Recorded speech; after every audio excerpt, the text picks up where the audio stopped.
Hello everybody and welcome back to another episode of Tableau Tip Tuesday, the series where we break down Tableau functionality into its base elements to make it easier to understand and implement. Today we have a fun episode for you. We're going to be learning how we can use a parameter to reuse the same white space on a dashboard. It's called sheet swapping.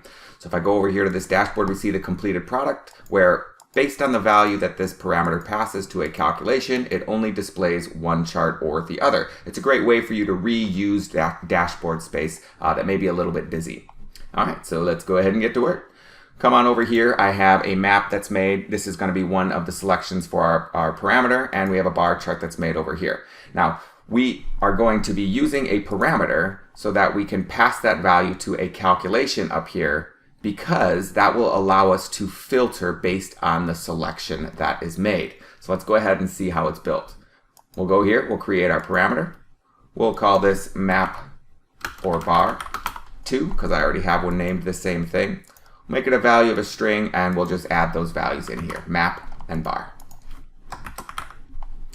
Go ahead and press OK. That's all we needed to do. Now our goal here is to be able to filter based on what selection is made, but as you can see here, we cannot filter with a parameter. So we'll go ahead and make a calculation so that we can read whatever input is created on our parameter, and now we can filter based off this calculation. So if I drop this on the bar chart, we only want this to display when it says bar. Well, you can see that map is the current selection, so we need to come back to that filter here in a second.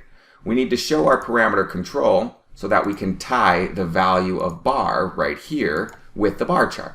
And now you can see that my calculation will reflect those changes. So if I edit it, now it says bar instead of map. So perfect. We press OK, and now our bar chart displays. Now we need to do the same thing with map over here. So I'm going to go to my map. I'm going to show my parameter control so that I can pass the value of map to my calculation. And now when I place my calculation on my filter shelf, I have the value of map. There we go, press OK. Now, if we place both of these on a dashboard, I'll place it in a horizontal container. We place one next to the other here.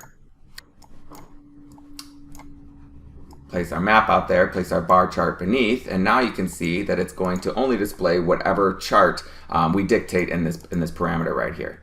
Now, if we wanted to clean this up a little bit more, you can see that there are still titles, so we can just go ahead and hide those titles. And there you go. Now you're ready to reuse that dashboard white space with just a few clicks. All right, that's all we have for you today. Join us next week for another tip.